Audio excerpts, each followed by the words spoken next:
여러분, 혹시 정말 모든 걸 완벽하게 해냈다고 생각한 바로 그 순간에 갑자기 설명할 수 없는 깊은 탈진과 공허함에 훅 빠져본 적 있으신가요? 오늘 우리는 바로 그 성공의 정점에서 찾아오는 지독한 피로감, 그 진짜 이유를 한번 제대로 파헤쳐 보려고 합니다. 네, 바로 이 문장. 이게 오늘 우리가 나눌 이야기의 핵심입니다. 가장 깊은 갈증은요, 실패했을 때가 아니라 모든 것을 성취한 바로 그 직후에 찾아온다.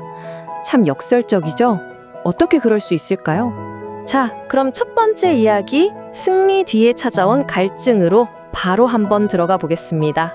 마라톤 선수들이 그러더라고요. 진짜 힘든 순간은 결승선이 아니라고요. 오히려 넘어지지도 않고 계획대로 아주 잘 달려왔는데 어느 순간 몸이 딱 더 이상 나아가길 거부하는 그 한계 지점, 바로 그때가 가장 고통스럽다고 합니다. 모든 걸 완벽하게 해내고 있을 때 찾아오는 위기, 바로 그거죠.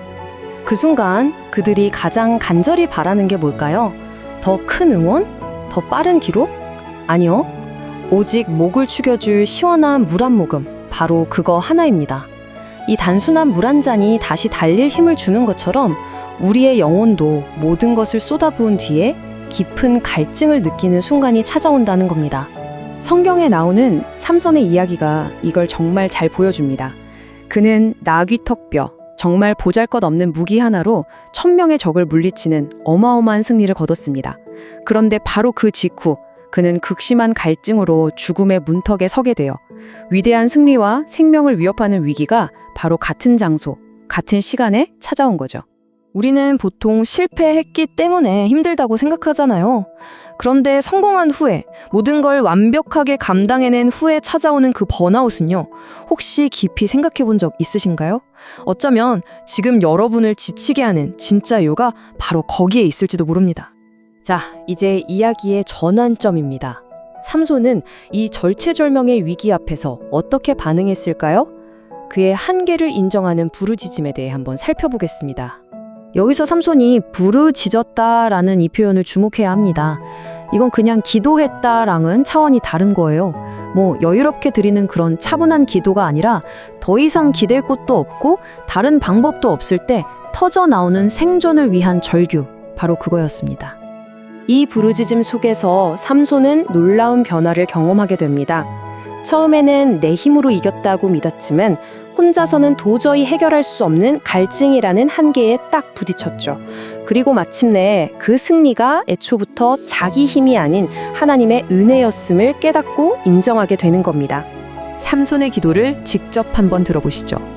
주께서 종의 손을 통하여 이 큰 구원을 베푸셨사오나. 내가 이겼다가 아니죠. 주께서 이기게 하셨다고 고백합니다. 이 승리는 내 것이 아니라 주님께서 주신 선물이었다고 자신의 관점을 180도 완전히 바꾸고 있는 겁니다. 그렇습니다. 그의 부르짖음은 결국 한마디로 이거였습니다. 이제 제 힘만으로는 더 이상 할 수 없습니다.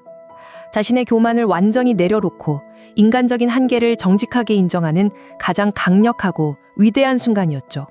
아니, 그렇다면 이토록 고통스러운 갈증과 번아웃이 도대체 우리에게 왜 찾아오는 걸까요? 자, 이제 세 번째 장에서 이 고통이 어떻게 선물이 될 수 있는지 그 놀라운 의미를 한번 발견해 보겠습니다. 가장 큰 승리의 순간에 왜 하나님은 이토록 지독한 갈증을 허락하신 걸까요? 이게 혹시 벌일까요? 아니면 우리가 모르는 다른 의미가 있는 걸까요? 바로 이게 핵심입니다. 그 갈증은 징계가 아니라 신호라는 겁니다. 첫째, 너 혼자서는 살 수 없어 라는 걸 깨닫게 하는 신호. 둘째, 너의 시선을 다시 나에게로 돌리라는 신호. 그리고 셋째, 이제 새로운 은혜가 시작될 거라는 희망의 신호입니다. 그러니 여러분 꼭 기억하십시오. 지금 여러분이 겪고 있는 그 번아웃은 길의 끝이 아닙니다. 오히려 내 힘이 아닌 이전과는 전혀 다른 종류의 힘을 얻게 되는 새로운 출발점이 될 수 있다는 사실을요. 자, 이제 이 이야기의 결말이자 가장 큰 희망의 상징을 만나볼 시간입니다. 마지막 주제, 부르짖는 자를 위한 셈입니다. 삼손의 그 절박한 부르짖음에 하나님은 어떻게 응답하셨을까요? 그저 따뜻한 위로의 말이 아니었습니다. 괜찮을 거야, 조금만 참아봐, 이런 게 아니었어요. 그의 생명을 구하는 구체적이고 즉각적이고 실제적인 행동이었습니다.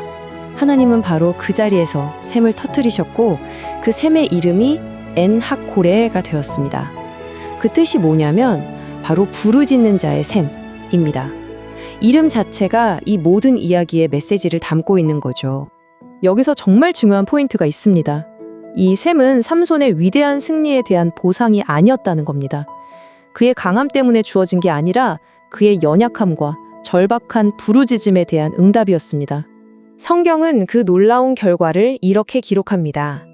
삼손이 그 물을 마시자 그의 정신이 돌아오고 다시 소생했다. 단순한 갈증 해소를 넘어서서 그의 영혼과 육체가 완전히 새롭게 태어나는 경험이었습니다.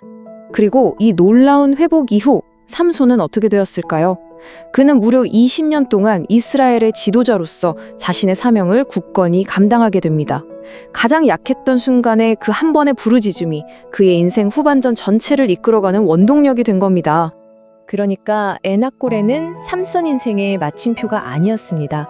오히려 그의 삶의 다음 장을 여는 진짜 시작점이었습니다. 가장 큰 위기가 가장 큰 전환점이 된 셈이죠. 오늘 이 이야기를 마무리하면서 이제 여러분에게 묻고 싶습니다.